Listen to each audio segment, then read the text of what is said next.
In 1944, a doctor stood naked in a freezing barrack, watching guards decide who would live and who would die that night. He had already lost his wife, his parents, and his brother. Every possession he owned had been taken. Every plan he had for his future had been erased. And yet, 3 years later, he wrote a book that would go on to save millions of lives. Not by escaping his pain, but by doing something with it that almost nobody else in that camp figured out how to do. What did he discover in that darkness that turned suffering into the most powerful force of his life? Stay with me, because the answer is going to change how you see every hard thing you have ever been through. His name was Viktor Frankl, and what he found inside those barbed wire fences was not a technique. It was not a mindset trick. It was a law about pain that most people never learn until it is far too late, or they never learn it at all. Frankl noticed something strange. The prisoners who survived were not always the strongest or the youngest. Some of the toughest men gave up and died within days. But a few of the weakest, sickest prisoners somehow held on. What separated them was not their bodies. It was something happening inside their minds. And once you understand what that was, you will never look at your own pain the same way again. Here is the uncomfortable truth almost nobody wants to hear. Pain does not automatically make you stronger. That is a lie we tell ourselves to feel better. Some people go through hell and come out broken forever. They become bitter, closed off, afraid of the world. Others go through the exact same hell and come out sharper, wiser, almost unstoppable. Same event. Two completely different outcomes. So what is the actual difference between the person who is destroyed by pain and the person who is transformed by it? Scientists have spent decades trying to answer that question, and what they found will surprise you. It comes down to one single decision made over and over, often without the person even realizing they are making it. Psychologists call it meaning-making. It sounds simple. It is not. Meaning-making means taking something senseless and horrible and asking one dangerous question. What can this teach me? Not why did this happen to me? Not why is life so unfair? But what can I extract from this that nobody can ever take away? Frankl called this the last of the human freedoms. Everything can be stripped from a person. Your home, your money, your family, your health. But no one, not even the most brutal captor, can control how you choose to respond to what happens to you. And that single freedom, small as it sounds, is the seed of everything that follows. Now here is where it gets interesting, because this is not just some idea from one man in one prison camp. This same pattern shows up again and again throughout history, in places you would never expect. A composer who lost the one sense his entire career depended on. A woman struck blind and deaf before she was 2 years old. A civil rights leader who was imprisoned, beaten, and threatened with death, and came out preaching forgiveness instead of revenge. What did all of these people have in common? They all went through something that should have destroyed them. And instead, it became the exact thing that made them unforgettable. Think for a second about a woman who could not see, could not hear, and could not speak by the time she was 19 months old. Her entire world became darkness and silence overnight. For years she was seen as almost untamable, throwing violent tantrums because she had no way to communicate what she needed or felt. Most people who met her assumed her life was essentially over before it began. And yet, that same woman went on to graduate college, write multiple books, meet with presidents, and become one of the most recognized voices for people with disabilities in modern history. Her name was Helen Keller, and her story raises an uncomfortable question. If a person cut off from 2 of her 5 senses could build a life that influential, what exactly is stopping the rest of us from doing something meaningful with far smaller wounds? Let's talk about Ludwig van Beethoven for a second, because his story sounds almost too strange to be true. Around the age of 28, he began to lose his hearing. For a musician, that is not just bad luck. That is a death sentence for everything he loved. He wrote letters describing thoughts of ending his life. He isolated himself out of shame, terrified people would discover his secret. And yet, in the years after he went almost completely deaf, he composed some of the most powerful music ever written by human hands. Symphonies that still move people to tears 200 years later. How does a man create his greatest work using a sense he no longer has? The answer is strange, and it connects directly back to what Frankl discovered in that camp. Beethoven did not transform his pain by ignoring it. He did not pretend to be fine. He channeled the exact frustration, the exact grief, directly into the music itself. If you listen closely to his later work, you can hear it. The tension, the struggle, the refusal to surrender. His deafness did not disappear, but it stopped being only a curse. It became raw material. And that shift, from victim of your pain to sculptor of your pain, is the hinge that this entire video is about to open all the way. So how does this actually work inside the brain? Because this is not just poetic language. There is real neuroscience behind it, and once you see it, you cannot unsee it. When something painful happens to you, your brain does not just record the event. It records the meaning you attach to the event. Two people can experience an identical loss and store two completely different memories, because their minds interpreted the same facts in opposite ways. One brain files it under "I am broken." The other files it under "I survived something most people never will." Same data, different filing system. And that filing system, over months and years, quietly rewires how you see yourself, how you handle stress, and how you respond the next time life hits you hard. There is also a physical side to this that most people never hear about. When you go through something painful, your body floods with stress hormones like cortisol and adrenaline. In the short term, this response is protective. It sharpens your focus and prepares you to survive an immediate threat. But if a person stays trapped in the interpretation that they are permanently damaged, that stress response can stay switched on for months or even years, quietly wearing down the body and the mind. On the other hand, people who move toward meaning-making tend to show a different pattern over time. Their nervous system gradually shifts out of constant threat mode because the brain no longer perceives the memory as an open wound. It starts filing it as a completed chapter instead of an ongoing emergency. In other words, the way you interpret your pain does not just affect your mood. It physically changes how your body processes stress for years afterward. This is where a concept called post-traumatic growth comes in, and it is going to sound almost impossible until you hear the details. For decades, psychologists only studied post-traumatic stress, the damage, the flashbacks, the fear. But in the 1990s, two researchers noticed something researchers had almost completely ignored. A significant number of people who went through severe trauma did not just recover. They grew beyond their previous baseline. They reported deeper relationships, a stronger sense of personal strength, a clearer sense of what actually matters in life. Not despite the trauma, because they wrestled with it and came out the other side transformed. How is that even possible? Keep watching, because the mechanism behind this is almost hidden in plain sight.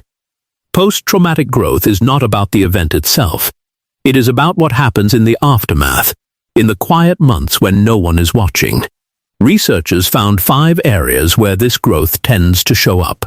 A new appreciation for life. Deeper, more honest relationships. A greater sense of personal strength. New possibilities and directions in life that never existed before. And a deeper spiritual or philosophical understanding of existence. Notice something about that list. None of those 5 things happen automatically. They only happen when a person actively engages with their pain instead of running from it. And that single difference, engagement versus avoidance, might be the most important psychological fact you learn all year. But here is the twist nobody talks about enough. Engaging with pain does not mean wallowing in it. There is a very fine, very dangerous line between processing your pain and drowning in it. Some people relive their trauma over and over without ever moving forward. They talk about it constantly, but nothing changes. That is not transformation. That is a loop. So what actually separates productive struggle from a person who stays stuck for years, sometimes decades? The answer lies in a psychological idea developed by Alfred Adler, one of the founding fathers of modern psychology, and it might be the missing piece you have been searching for. Adler believed that every human being carries some form of inferiority. A wound, a gap, a place where we feel less than whole. But Adler noticed something fascinating. The people who became extraordinary were not the ones without wounds. They were the ones who used their wounds as fuel for compensation. A child who struggles to speak becomes a legendary orator. A person who is constantly underestimated becomes obsessed with proving what they are truly capable of. The wound does not vanish, it becomes the engine. Adler called this striving for superiority, not in an arrogant sense, but in the sense of constantly moving from a place of I am not enough toward I will become more. And if you have ever felt like your pain was chasing you, this idea flips the entire chase around. Carl Jung took this even further, and his idea might be the most uncomfortable one in this entire video. Jung believed that inside every person lives something he called the shadow. The shadow is made up of everything you have rejected about yourself. Your rage, your jealousy, your fear, your shame. Most people spend their entire lives running from their shadow, burying it, pretending it does not exist. But Jung warned that what you do not face, you do not escape. It follows you. It leaks out sideways into your relationships, your anxiety, your self-sabotage. So what is the alternative? Jung's answer sounds almost backwards at first. He said the goal was never to destroy the shadow. It was to integrate it, to face the darkest parts of yourself and say, this too is mine, and I will not let it control me from the shadows anymore. This is exactly what pain forces you to do, whether you want it to or not. Real pain drags your shadow into the light. It shows you exactly how weak you can feel, how angry you can become, how afraid you truly are underneath all your confidence. Most people hate this moment. They see it as proof that something is wrong with them. But Jung would say this is actually the beginning of real strength, because you cannot integrate what you refuse to look at. And you cannot become whole while pretending half of yourself does not exist. Now let's bring this back down to something you can actually use, because none of this matters if it stays abstract. There is a specific mental shift that separates people who transform their pain from people who are consumed by it. And it comes down to one sentence. Stop asking, why is this happening to me? And start asking, what is this making possible for me? That single reframe sounds small. It is not small. It is the exact hinge Frankl discovered in that concentration camp. It is the exact hinge Beethoven found at his piano. It is the exact hinge behind post-traumatic growth, Adlerian compensation, and Jungian shadow work. Every single path in psychology that studies human transformation eventually arrives at this same door. Marcus Aurelius, the Roman emperor and Stoic philosopher, wrote something almost 2,000 years ago that captures this perfectly. He said the impediment to action advances action. What stands in the way becomes the way. Read that again, because most people rush past it without letting it land. The obstacle itself is not separate from your path. It becomes the path if you choose to use it that way. Seneca, another Stoic, went even further, saying that fire tests gold and suffering tests brave men. Neither of these men were talking about ignoring pain. They were talking about metabolizing it, turning it into fuel instead of letting it turn into rot. So what does this actually look like in real life for a real person, not a philosopher or a concentration camp survivor or a deaf composer? It looks like a person who lost their job using that terrifying uncertainty to finally build the business they were always too afraid to start. It looks like someone who went through a devastating breakup discovering, for the first time in years, who they actually are without another person defining them. It looks like a parent who lost a child, channeling unbearable grief into protecting other families from experiencing the same loss. It looks like a student who failed out of the career path their entire family expected of them, and used that public humiliation as the exact push needed to finally pursue the one thing they actually loved, even though it terrified them. None of these people would say the pain was good. They would tell you it was the worst thing that ever happened to them. But almost every single one of them, if you ask honestly, will tell you it also became the turning point that built who they are today. Here is something that might genuinely surprise you. Research on resilience shows that people who never face any real adversity often struggle the most when hardship finally arrives, because they never built the internal muscle for it. Meanwhile, people who face moderate, survivable adversity earlier in life often become more resilient, not less, when bigger challenges show up later. Pain, in the right dose, at the right time, processed the right way, is not the enemy of a strong life. It is one of the primary ingredients of one. That does not mean you should go looking for suffering. It means the suffering you have already survived was not wasted, even if it feels that way right now. But there is a warning buried inside all of this, and it is important enough that skipping it would be irresponsible. Transformation is not automatic, and it is not instant. Frankl did not walk out of that camp and immediately feel triumphant. Beethoven did not wake up grateful for his deafness. Post-traumatic growth research is clear that this process often takes years, sometimes decades, and it usually requires support along the way, whether that is a therapist, a mentor, a community, or simply people who refuse to let you disappear into isolation. Anyone who tells you that pain instantly becomes power is selling you a fantasy. What actually happens is slower, messier, and far more human than that. There will be days where none of this feels true. Days where the reframe does not work, where the meaning refuses to reveal itself, where all you can do is survive until tomorrow. That is not failure. That is part of the process too. Growth is rarely a straight line.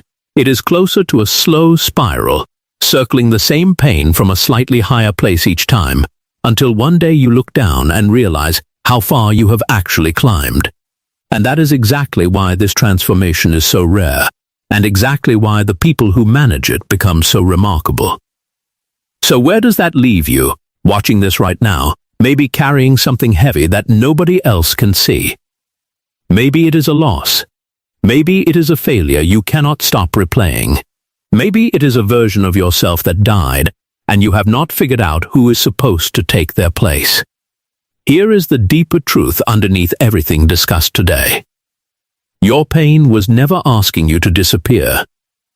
It was asking you to become someone who could survive it, and then someone who could use it. Every person history remembers for turning suffering into strength did not have a special gift you were not given. They simply refused to let their worst chapter be the final one. They asked a different question than everyone else around them, and that question changed the entire direction of their life. So here is what I want you to sit with before you go.